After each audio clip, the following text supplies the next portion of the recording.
To River Bay in 2008, and she has turned a 6-year event organization into a 33 event season each year.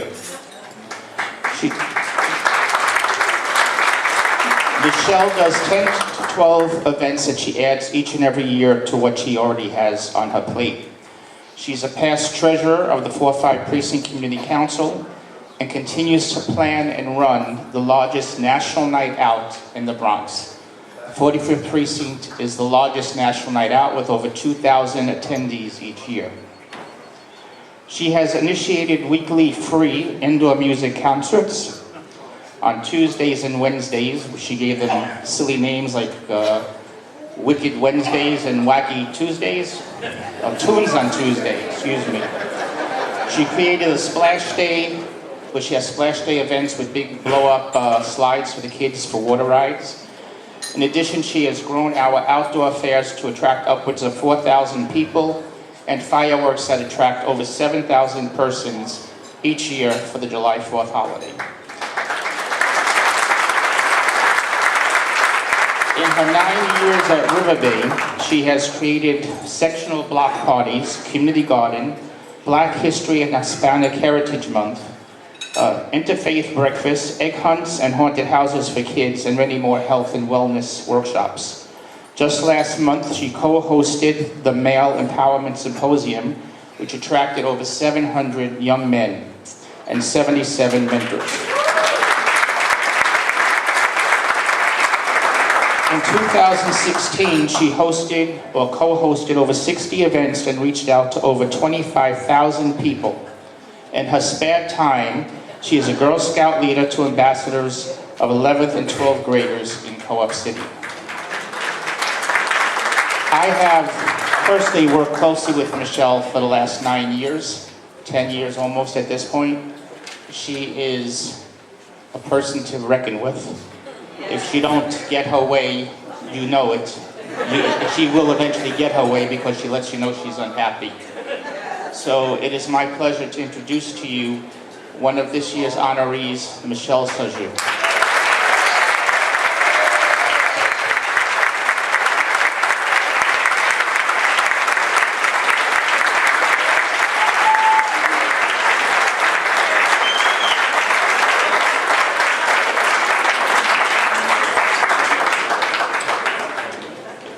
I feel very privileged to have these handsome young men behind me. And I did say young, right? I did not start out to be a leader. I didn't think many people arrive at leadership that way. I set out to take a remarkable asset, which is Co-op City, and try my hardest to help it achieve its full potential for public service. I have worked with many organizations and agencies to help ensure that this remarkable place that is Co-op City become a place for everyone, just not conceptually or by its founding mission, but in concrete, everyday ways. It has been my honor and a privileged journey. My journey began about 9 years ago when I started to work at River Bay. I quickly came to realize that they were only doing 3 events and really had no money. Another realization was that I was actually the gatekeeper for Co-op City.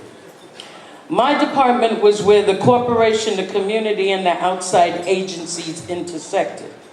Any agency or organization that wants to come through Co-op has to come through me. And trust and believe, we get a request every day. There's always somebody that wants the table, always somebody that wants to do a free workshop for us. But I make a point of kind of not pimping Co-op out and making sure that they're actually bringing good programs to Co-op.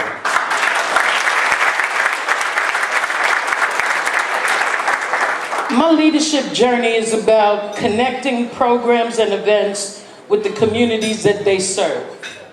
I've learned that the beauty of Co-op is not the iconic physical presence, the buildings, but the historic treasures and also the people themselves that live there. I have tried my best to create programs that provide joy to people, education and discovery to our children, health and fitness to all, and I have to lick my fingers to move the page, and the sense of, okay, now this is a fail, and the sense of community we have for all. Many have inspired me along the way with supporting and building the vision I have for COA.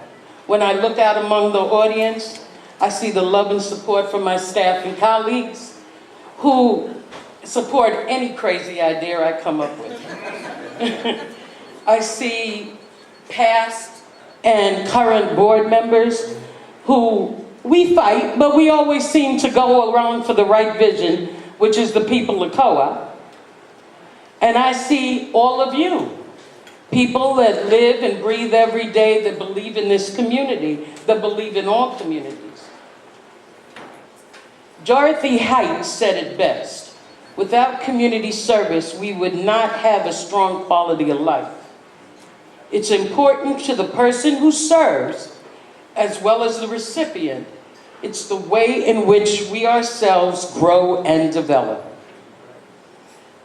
Many organizations and foundations have had special purposes, and one that I took on was to invest in change. We all committed to that purpose, to invest in change, and the Wardies represented tonight invest in change. Each leader has made his own mark by creating safer communities, by providing pathways for all to pursue colleges, careers, and citizenship, by using art as a vehicle for social change, or in my case, by transforming every space in co-op to benefit our community. We all the leaders are achieving these aspirations.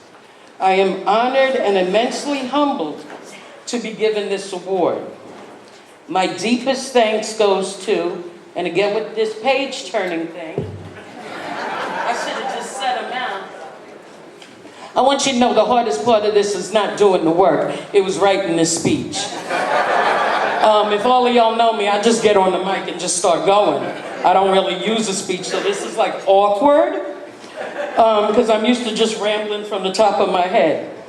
My deepest thanks goes to the 45th Precinct Council and all the people that nominated me and the awardees. I share this award with all of you, with my mentors, my advisors, my partners, and most importantly, my friends in this journey.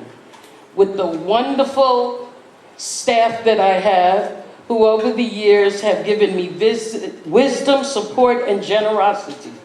With the dedicated political partners, organizations, and agencies, and with my exceptional people that work with me every day, with the generous donors and community volunteers, I thank you all. With the people we serve who inspire us to create a better future and make us proud of the legacy we leave behind, we are all leaders. We are all the very fabric of the community, and I am honored to be among you. Thank you.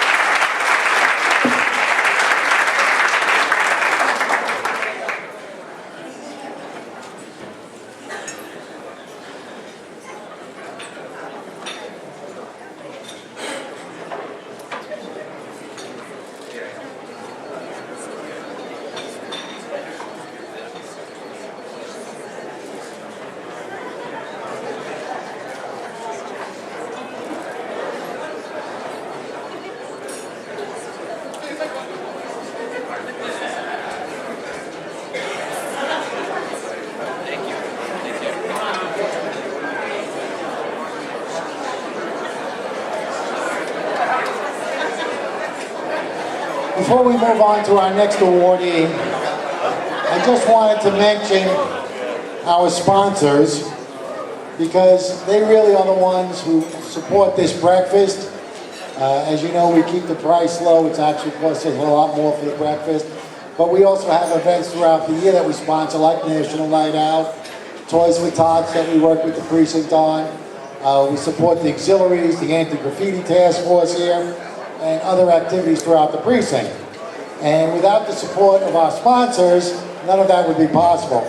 So I just want you to take a look at your programs, and I just want you to know our only gold sponsor this year, our first gold sponsor this year, is Metro Optics. And I thank them so much.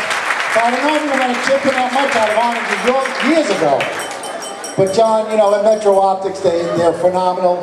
4 stores now, John? 4 stores? 4 stores. It's amazing. They're a great success story throughout the Bronx. For our silver sponsors, we have Havana Cafe. Woo! Who's that? Where are you? Woo! Hutch Metro Center. Petro, out of the oil company that used to be Combined Oil over here in the Bronx. They've continued to support us as Petro bought over Combine, and we really appreciate their support. They are one of the largest oil companies in the country. River Bay Corporation, of course, in Co-op City. Shillwater Oil is celebrating 113 years in business. I don't know if Peter's in the house with us tonight, but 113 years in business. It's an amazing feat. They are 5 generations serving the Bronx. Schuyler Hill Funeral Home, our dear friend Jim McQuaid, who has always supported us in every endeavor, as well as the entire community. Always a pleasure, Jim. Thank you so much. Westchester Square Plumbing Supply, I won't say much about them. Our bronze sponsorships, and I'm just going to read them off quickly. Amalgamated Bank, Assemblyman Michael Benedetto, Bronx Tax Band Corp., City Island Chamber of Commerce, City Island Civic Association, Councilmember James Vaca, Congressman Elliot Engel, Crowley for Congress, Edgewater Park Owners Corp., Jacoby Medical Center, Jewish Association Services for the Aged, known as JASA, Pat Devine, Senator Jeff Klein, the Bronx Pizzeria and Restaurant, Theodore Caroni, American Legion Post number 253. Again, I thank you all so very much for your support. Without you, we would not be able to do the work we do. We're going to move on to our next honoree. And for that, I'm going to call up John Doyle. And again, Captain Gons, please take the mic. Thank you, sir. Good morning, everybody. We are still in the morning time. We have not yet crossed over to the afternoon, and we're going to try to get you out of here before that time. Our next honoree is someone who has literally known me since I was in diapers, something him and his wife frequently remind me of every time they see me, and that was only 31 years ago before someone makes a smart remark. And I just want you to know that every year we bat through, in every community, we try to honor people from all 6 communities to have a different honoree. And when it came to Throgs Neck, and I think it was me, it might have been someone else who said Pat Devine, everyone just stopped and said, yes. So this is someone who's very deserving of this award. He's brought out a lot of his comrades in arms for it. Pat's a former Marine, longtime veterans advocate. He serves on the New York City Veterans Advisory Board, a longtime member of Community Board 10, and was one of the founders of Veterans Park and getting Bicentennial Veterans Park into the community. He has spent hundreds, if not thousands, of hours in service to his fellow veterans. He gives back to help people avoid some of the struggles he himself personally experienced. And he's always concerned with the next generation. And I can say, Pat, speaking to many of the younger veterans here, they only sing your praises and say very nice things about you and how concerned you are for them. Pat is kind of somebody who exemplifies one of the old adages of that, you know, everyone in life struggles, but it's what you do with that struggle that matters. And this event is in its 6th year now, so we're getting around to honoring some people who have been staples in the communities for decades on end. So, Pat, it's not that we haven't wanted to honor you, we were just waiting for the right moment when you could bring such a big crowd. Without further ado, Pat, I'd like to call you up to the microphone to receive this award.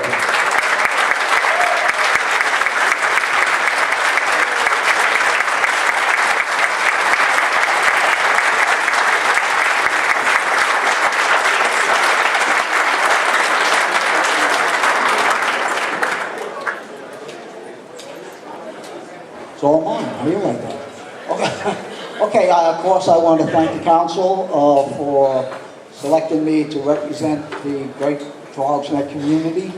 And again, The veteran community in the 4-5 precinct is a large community. I'm here to accept this award for them because we work as a team. It's a family. We have the veteran, we have the Sons of the Legion, and we have the auxiliary of the Legion. This is our family. And the beautiful part about it is we have close to 10 posts in the 4-5 precinct. We have the largest contingents of veteran organizations in the city, in our small area. That's how much patriotic we have here. I just want to go through a few of them because this is the family. In the American Legion side, we have the Silver Beach Post. We have the Theodore Corona Post. We have the Throgs Neck Post. We have the Sam Young Post. We have the King Post. We have the City Island, it's called the Hawkins Post. And we have the Co-op City Post. We also have the Marine Corps League. We also have the AMVETS. And there's another post, of course, it's called the Turner Club Post. I mean, it's between Manhattan and the Bronx, but they do have their meeting at the Turner line on Clarence Avenue. So we have a large family. And we do so much service for the veteran and their family. Again, one of the things that I do is I am a rehabilitation chairperson for the 1st District, which is Manhattan and the Bronx. So when people are coming home, the present ones, we're there to make sure that they get their benefits, make sure they navigate through the system. And the VA system is really challenging when you deal with the federal government. So again, that's one of the things I do. Again, the newest one I experience is I'm a mentor for the Bronx Veterans Court. So what that is somebody who made a left instead of a right, and they ended up in the criminal system. We're there to help them get that second chance. So we're there to talk to them, we call them, make sure that they're in the program, they stay in touch, so they graduate, and we do, again, I hate to say it, it's a great experience.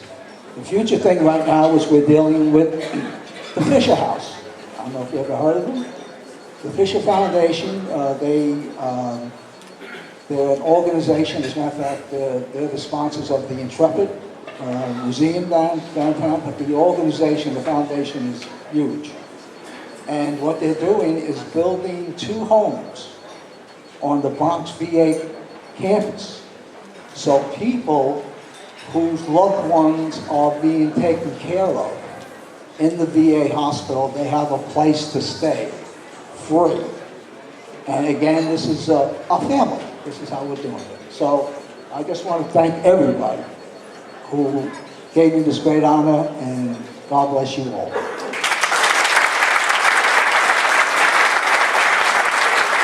And Patrick, on behalf of the 45th Precinct Council, thank you for your outstanding leadership and dedication to keeping this community safe, for your continued efforts to support our police officers, and for making our community a better place in which to live. Thank you so much. This is for you from our elected officials. And let's give them another round of applause, everybody.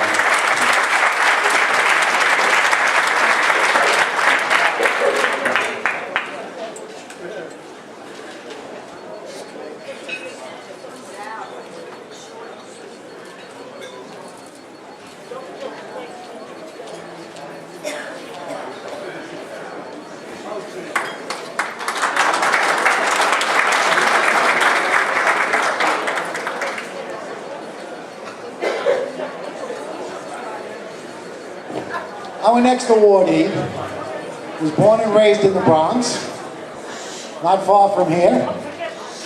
Hung out in Matthews Park, if I remember correctly. Built up with his partner Mikey Eyes, as everybody knows him. 4 terrific eyeglass stores, Metro Optics. Is a huge supporter of Visions, where they support those in need in the blind community, has done amazing things. In the community, when I first approached John about getting together with the Westchester Square merchants and reforming it, we sat in Jimmy Vacca's office and he said, yeah, we've done this before, it's not going to work. And then we talked about doing a business improvement district or a bid. And he said, you mean I can hire somebody else to do this work? That might not be a bad idea. So John fought to build up the Merchants Association, to organize the bid, to put it together, fought with the city of New York to make sure that the nonsense that was going on in Westchester Square caused by the city of New York came to a screeching halt. And after several years of fighting, formed the Business Improvement District. He has been a royal pain in the ass to the police department, which is what we need. You know, this is the 45th Precinct Community Council. And the most important word there is community. We're all here for the community. Yes, we want to support the police. We want to help the police. But this is a community council. First and foremost, our job is to address the needs of the community. And John has been an amazing advocate for the needs of the community in Westchester Square. Not just the business community, but the entire community. He really has done an amazing job. And it is with great honor and great pleasure that I get to present this award to one of my favorite people, John Benizio. John, come on.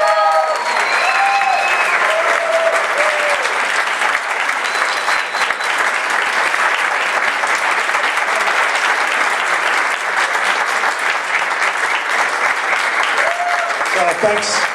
Of course, I want to thank Bob, but I especially want to thank Bob for putting all these police officers behind me and then telling me, everybody, that I'm a pain in the neck to the 45th Precinct. Thanks a lot, Bob. Okay. No rear view mirror here either. Those of you who know me know that I was born in Westchester Square Hospital and that my office is in Westchester Square. And one of these days, they'll probably find me slumped over my desk, dead from whatever it is that is going to be the reason why I leave the world. But the important thing is what happens between those two dates, right? The date you're born and the date you die. What you do in between is what matters. And those of you who also know me know that I'm not very comfortable standing up here talking about myself. I'd rather be talking about someone else. Okay, and part of the reason for that is because my parents instilled in me, in between the fights, that there's 3 goals that you have to achieve in life in order to be successful. You have to learn, you have to earn, and you have to return.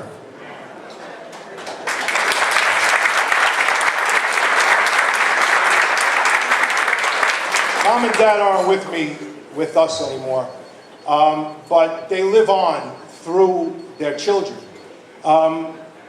I learned a lot from them, and I also learned something very important from someone who's here today, and that's you, Richard Bassick, okay? Because Richard taught me that it's okay to make a mistake in life as long as you walk away from your mistake and reach inside of yourself to find the potential that could make you an honorable member of society. So thank you for that, Richard. And I also want to thank my daughter, Sarah. Sarah taught me things about life that a parent can only learn from their children. Okay, so thank you for that, Sarah.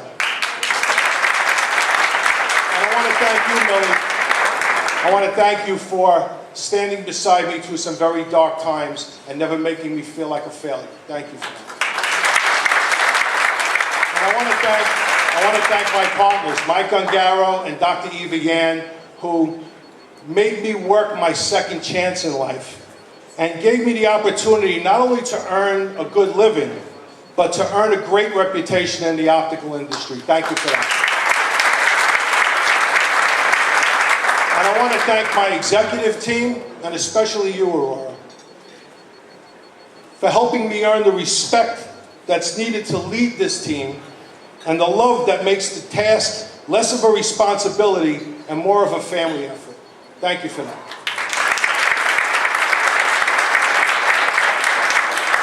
And I want to thank Joe Regina, and I want to thank Lisa Soren for helping me get organized so that the return that I could make to the community was something that didn't raise my blood pressure up higher than it always is. And I want to thank Jimmy Vaca for making this possible over the last 12 years. No matter how much we fought with the city, no matter what a hard time I gave to Jimmy, Jimmy would also always groan and then say, okay. And Jimmy would get it. And I want to thank somebody who's not here. He doesn't come up to the Bronx that much, but that's Robert Walsh. He was the commissioner of the Department of Small Business Services under Mike Bloomberg, and I probably fought with him more than I fought with anybody else, but we're still very good friends, and we still work together, and he still keeps me coming back out, and every time I think I'm out there, pull me back in. That's Robert Walsh. I want to thank the 45th Precinct, the men and the women of the 45th Precinct who keep us all safe and who do so much for this community. And I want to thank the 45th Precinct Council for being the conduit between the community and the police department. They do an amazing job. And I want to thank Bob for not giving up, okay, and keep asking me about this because, you know, I always turn these things down. I don't believe that I should be honored for something that I'm supposed to do. And I believe that community service is something that I'm supposed to do. But this is a different group because the 45th Precinct Community Council is a group of amazing people. All of the people in this room are in the same category. And I'm honored to be here with you today with this group of fantastic honorees and all of you because you have helped me achieve what my parents wanted me to achieve and you helped me return to the community. Thank you very much.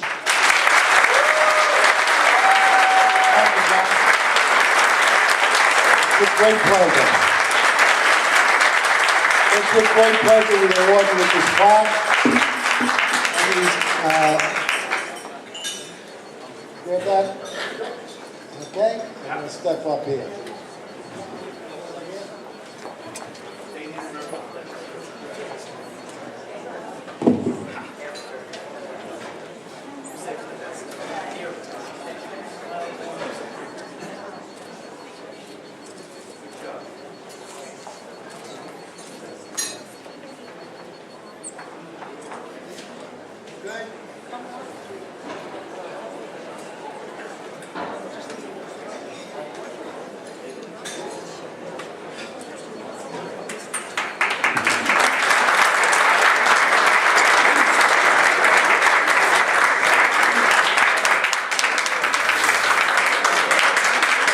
Before we move on to our next honoree, I do want to acknowledge my Board of Officers who have been amazing because they really do most of this work.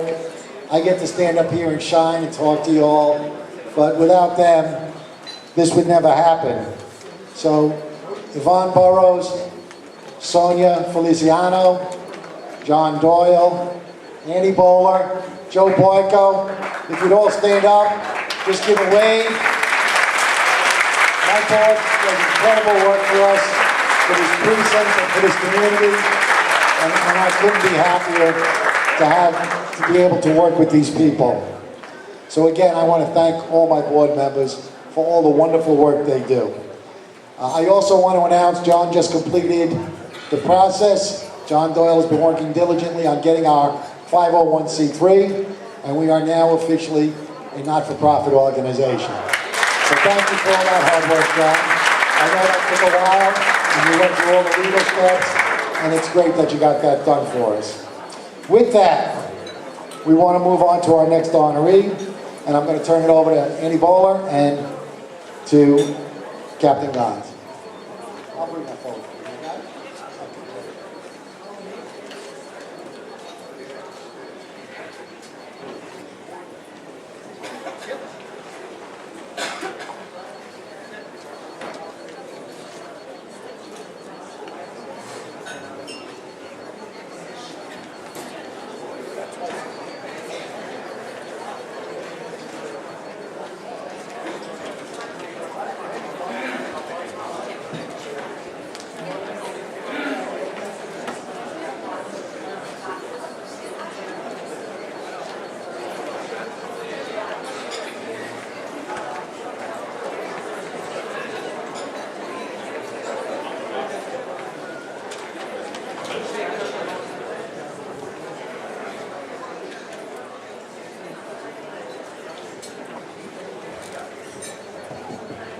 Sorry.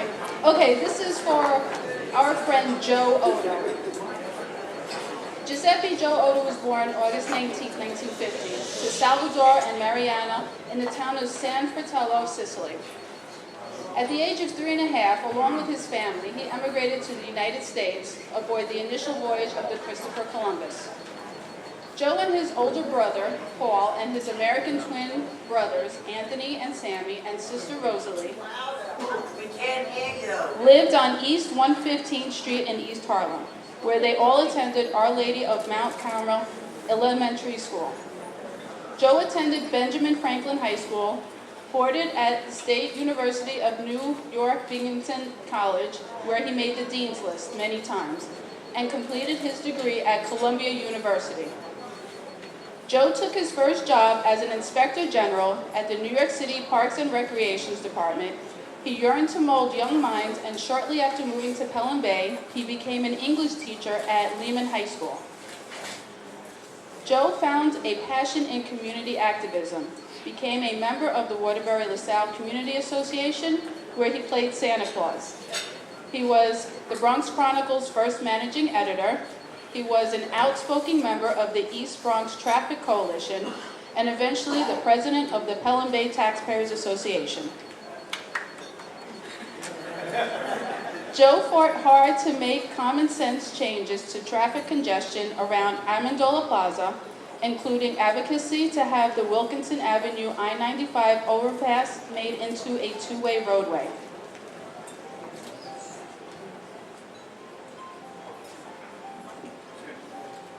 Hold on.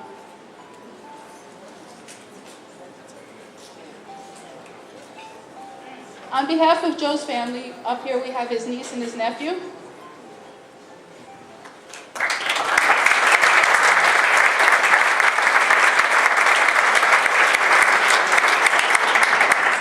On behalf of my grandmother, Mariana Odo, and the rest of my family, I'd like to thank you all for coming this morning. Sorry. I'd like to thank Annie and everyone who, wanted my uncle to receive this award. We're very proud to accept this, and we live in the community, we're part of the community, and we'll keep being a part of the community in honor of my uncle. Thank you all.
Okay, we're moving right along.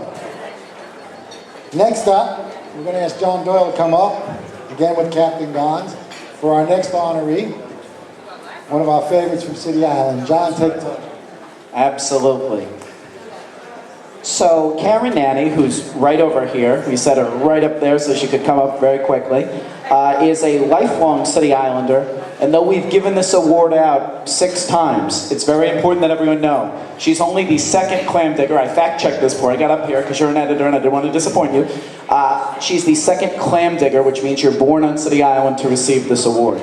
And for those of you who are not from City Island, I will paraphrase this and make this in a nutshell. How right you are in an argument is sometimes determined by some people for how long you've actually lived on City Island. So Karen will always be right. Karen's a past PTA president. She's the 20-year editor of the Island Current this year, so happy anniversary, Karen. Karen Karen is also very, very involved, and part of the reason we're honoring her is because she does a great job at putting together the police blotter month after month after month, which is not always easy to get the information or easy to do. But I know that in many City Island households, it's a fun way of playing whodunit with everything that's going on in the community. So thank you for bringing families together for that.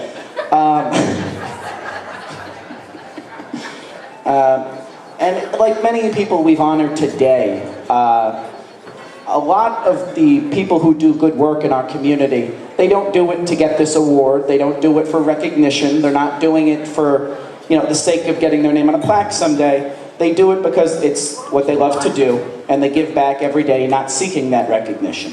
And Karen's often the one writing the story, but today the story is the story of her service. So Karen, why don't you come on up here and I'd like to present you with this award.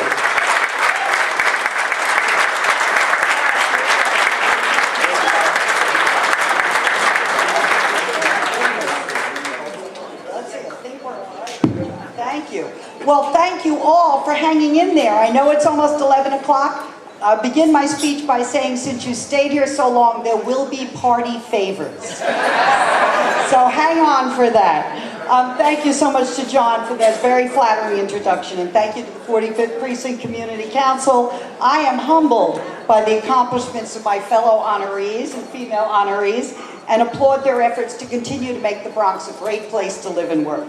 A special welcome to my family and friends, and to all City Islanders, clam diggers, mussel suckers, former clam diggers. If you're not sure what category you're in, check with a City Islander a little later, okay?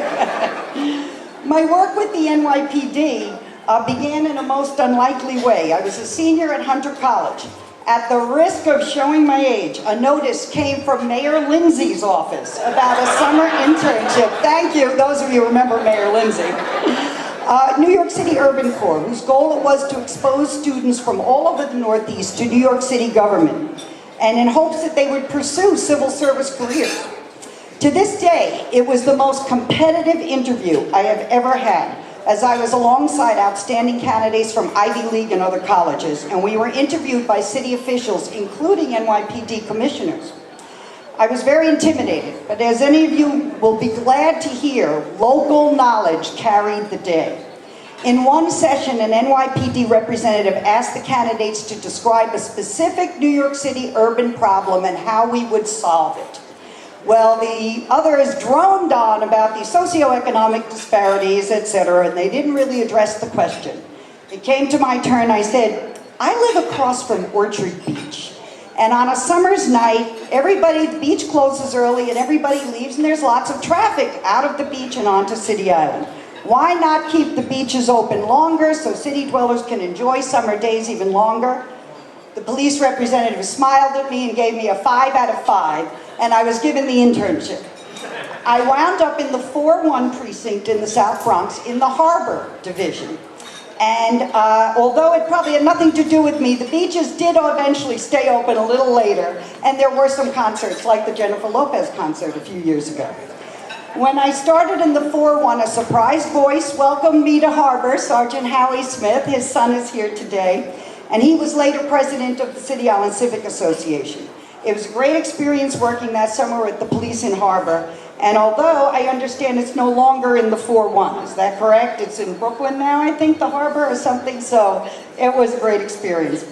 I also began when I became PTA president. After I married and my sons were born, I became PTA president of PS 175 and worked closely with the community police officers, Ron Oliveri among them, to improve safety at the school and prevent vandalism of our newly renovated playground and schoolyard. We also organized a Saturday morning basketball program at the school run by volunteer officers from the 45th. In 1997, I was tapped to become editor of the Island Current, and which started in 1971, and for those of you who don't know, we are mailed to all 50 states in the United States. We have ex-City Islanders all over the place. So the Current is unique among newspapers. Laura Guerrero's here, she'll check me on this, but especially these days, that in our finances are always in the black. And that is due, the longevity and the stability is due to the best staff anybody, any editor could ever ask for. A dedicated group of volunteer reporters, editors, proofreaders, photographers, business and advertising managers. Please, I ask that anybody who works on the current staff to stand up and get your applause. Stand up, staff, stand up. And Willie's here too.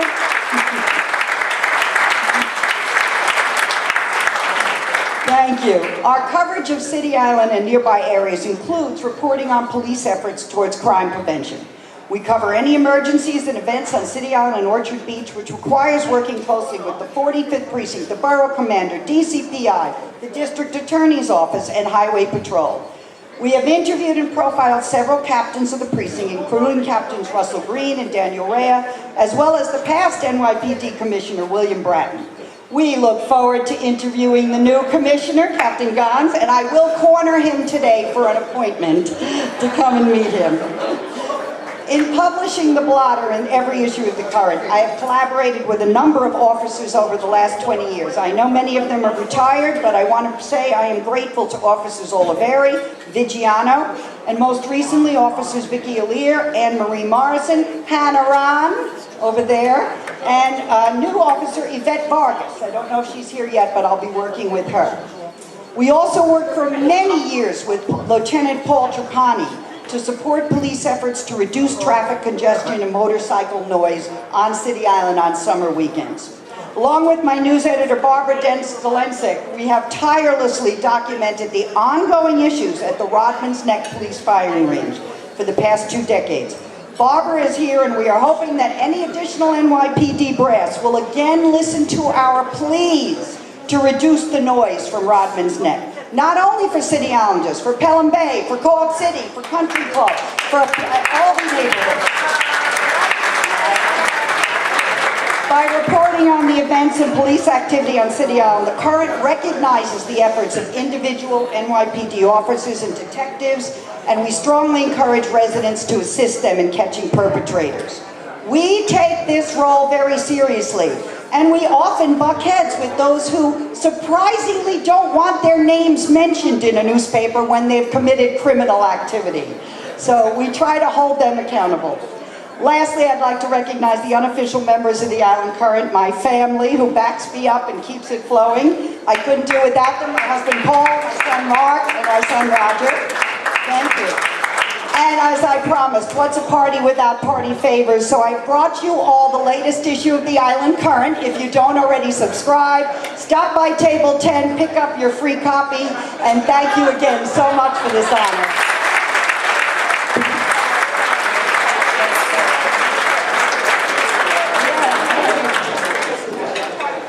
So again, the 45th Precinct Community Council presents to Karen Nanny this award. Thank you for your outstanding leadership and dedication in keeping this community safe, and for your continued support of our police officers, making our community a better place in which to live. Karen, you're very deserving of this award. Thank you very much for accepting.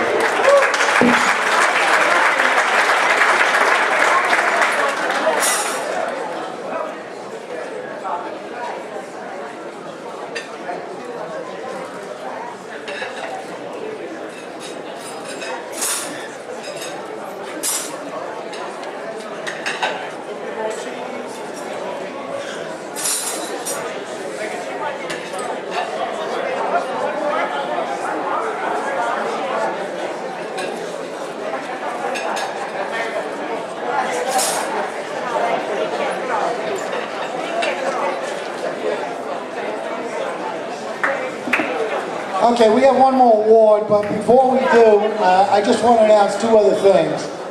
First of all, Community Board 10, as you all know, is coterminous with the 45th Precinct. And for all you honorees and other advocates out there in the audience, I just want to introduce Matthew Cruz. Just stand up, Matthew. Matthew Cruz will be starting June 1st as the new district manager of Community Board 10.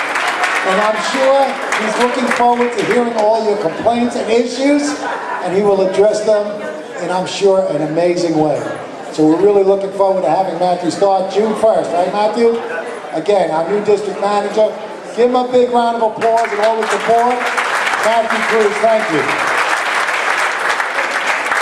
Sal, I'm going to make you wait just another minute because we have Sergeant Wilson here with the youth of the police department. Has a summer camp. Sergeant Wilson, are you here? Where's Sergeant Wilson at? Ask her to come in, will you? The police department has a summer youth academy, and this year we are thrilled to have it at Lehman High School. So I wanted Sergeant Wilson to give you a brief overview of what's happening there, because it's a great opportunity for the youth of our community to get involved with the police, to strengthen the relationship, and to really have them get a great opportunity. Sergeant Wilson coming in? All right, she'll wait until after I do Sal then. Our next honoree, Sal Gracia. I had the pleasure of meeting Sal in the mid-90s with the Friends of Pelham Bay Park. Sal is a huge advocate for Pelham Bay Park, and I gotta say, he's done amazing things there, keeping an eye on all the issues, making sure that the park's administrators, and I guess Linda Dockery and Mary Ann and the several leaders we've had there in the parks, you've gone through quite a few of them. But also Sal is the Vice President of Spencer Estate Civic Association and Country Club. And he has been a leader in our community, and he won't tell me how many years. But I can tell you, I've had the pleasure, I guess for about 25 years now, of knowing Sal. And he is one of the finest gentlemen. He can be a little grouchy at times when he doesn't get his way. And he will scream and yell at people when he doesn't get his way. But that's what a good civic leader does. You know, they go after them. They make sure that they're heard. They make sure that their community is heard and that the needs of their community are addressed. Sal, it is with great pleasure I present you with this award. Please come up and join us.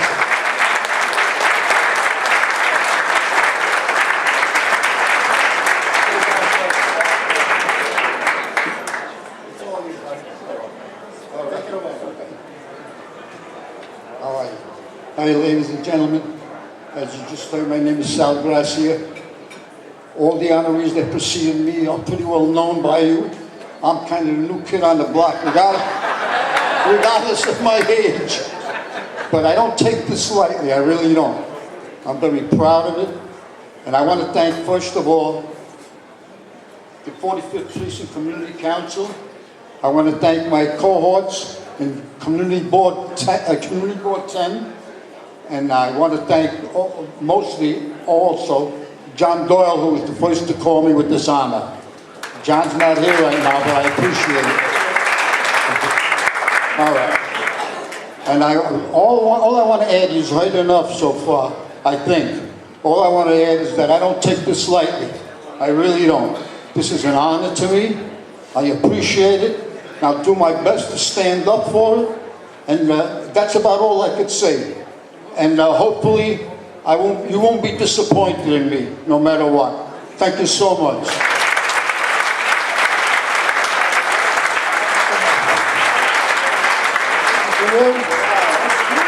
And the certificates from the Seminole Valley and from Senator Klein. I'm glad you like it. I love it. We're going to take some photos.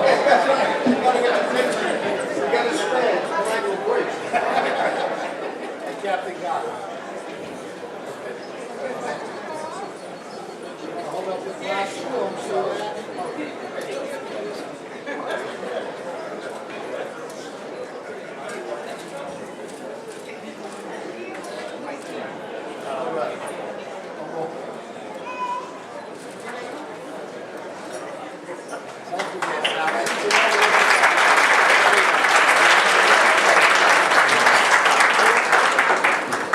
Okay, is Sergeant Wilson in the room? No? Okay, well, oh, here you are, just hiding behind me. Please step up and talk to us about the Summer Youth Academy. Thank you. Yes, I was hiding. Is it afternoon yet, or is it still morning? Oh, Okay, we still there? Okay, good morning, everyone. My name is Sergeant Wilson. I'm from the Community Affairs Bureau Youth Services Section. That's where I'm from. I want to speak about the Summer Youth Police Academy. Briefly, the Summer Youth Police Academy is a citywide program in all 5 boroughs. They host around 2,000 kids yearly. In the Bronx, I would like to say we host around 450 youth, young youth. The program is for kids 10 to 16 years of age. It's going to be Monday through Friday, 8:30 a.m. to 2 p.m. It's not a babysitting service, but it is a police academy. So in the Bronx, we have 3 sites. We have Lehman High School, brought it back to Throsneck, Mont Haven campus, which is around the courthouse areas in the Bronx, and Bronx Community College. So we have applications out in the front. We have limited space. It's around 150 kids per school. We get about 1,000 applications in the Bronx. Like I said, the program is free. We work with the Bronx District Attorney's Office. They bring their powerful concept program for the teens. We have weekly trips, wonderful trips. New York City pays about $1 million for this entire program. I'll say in 6 weeks, they graduate in 6 weeks, and normally we would graduate at the Barclay Center. So all 2,000 kids will graduate at the Barclay Center, and it's very competitive. We have drill competition, we have trips, as I said, and we have essay competitions and talent show competitions. So it's a great program. And they learn about basic law. They work out every morning. There's no dropouts. Okay, so if you want to see me, Sergeant Wilson, or you can take down my phone number. If anyone is ready, it's 646-246-5288. Thank you.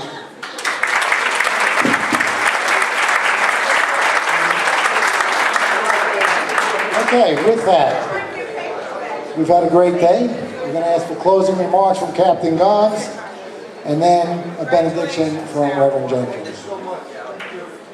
Still morning. So when I got the call to come to the 45th precinct, it was a Friday. You know, I was supposed to be off on a Saturday, but I came in and I made a few phone calls to a few people that I knew that had a vested interest in the community. And the idea behind it is, yeah, I could wait till Monday when I come in or Tuesday when I come back in, but why wait when I could do it now? And that's really how I operate. My job here is to make sure that if it bothers you enough to pick up the phone and call us, then it's something I should be doing to help you guys out. Not everything is a police matter, but once you bring it to us, my motto is, even if it's not a police matter, then we'll find the person that's responsible or the unit or department that's responsible for helping you out, so we can work in collaboration with them to help you guys out. So from noise complaints, to high school complaints, to junior high school complaints, to traffic, to crime prevention for the elderly. You know, obviously, like the chief stated before and Jimmy Rocket stated before, it's not a crime-ridden community, but the crimes is not a zero, and that's really where we want to be. So we'll continue to fight for that. So if you call us, we're coming. You just got to pick up the phone and let us know what the issue is, and we'll find a solution ourselves or find somebody that has a solution for you. So thank you very much for coming today. Please, again, call us. You can't call us enough because it gives me an idea of what's going on in the community.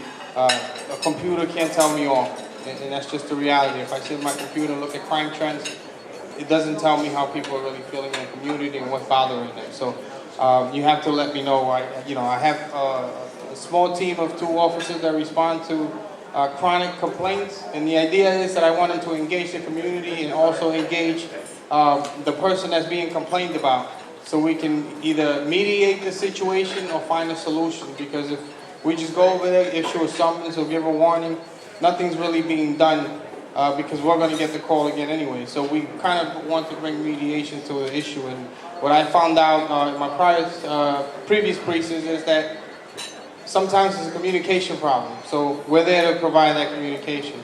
So please call us. Thank you so much for being here. Thank you for honoring the men and women today. And keep my officers in your prayer. My job here, I tell my officers, they look to me as the leader, I usually, my message to them is the leader starts with you, and my job here is to make leaders of the people that are working under me, so they can eventually become, you know, when they come to my spot or get promoted to another position, that they are leaders themselves and are ready to take on that job. So thank you so much. Thank you so much for everything. Have a good day. Thank you very much, Franklin. And I do want to thank you all. I'm very grateful to be part of this community. From Castle Hill to Co-op City, I like to say, you're really an amazing group of people. And we're very fortunate to have all the support that we have. It really is all of you that make things happen. With that, if Reverend Jenkins will come up and do our final benediction, we'll say good morning to you all and send you on your way. Hi, can everyone stand, please? I want to read off the names of the officers who've been recognized today because we don't want to just forget them, right? And also our great honorees. Again, we had Police Officer Neil Anderson, Police Officer Melvin Chudham, Police Officer Juan Martinez, Police Officer Tarman Jha? Okay, Singh, and Auxiliary Captain Daryl Gaines. Honorees Michelle Slajou, Patrick Devine, John Bonizio, posthumously Joe Otto, Karen Nani, is that right? That's right. And Saul Gracia. And we want to thank our new captain and the great work that you are bringing to our community. We want to thank Lieutenant Arias and our new president of the Community Board 10, District Manager, and the chairman, and all of our officers. We want you all to continue to do great work, and so we're going to bless the work that you all do as you go back out on the mean, safe streets of Country Club 45th Precinct. Let us look to the Lord. Father, we thank you for giving us time to take out time to honor those who serve our community every day. And while they're serving us, they're also being moms, they're also being dads, uncles, cousins, brothers, and sisters. We love them, God, and we thank you for the sacrifice of their lives and for our community leaders who are being recognized today. Our prayer is that our officers remain safe and that those who were not recognized today will continue to do great work so that they too will be able to stand here and receive honor. And for our community leaders who were recognized today, that they continue to lead and inspire the rest of us to lead. We ask that this community that is becoming well known throughout the borough and even the city will continue to be a shining light in New York City and indeed the nation. We pray for everyone's safe journeys back home, to work, and into the communities, that we might all make it better. In the name of Jesus, we do pray. Amen. Thank you so much, Pastor. And again, thank you all for coming. That concludes our program. If our honorees will just stick around for photographs, I know the press would like to get you all up here. So if just the honorees can come up, we'll appreciate it. Thank you all.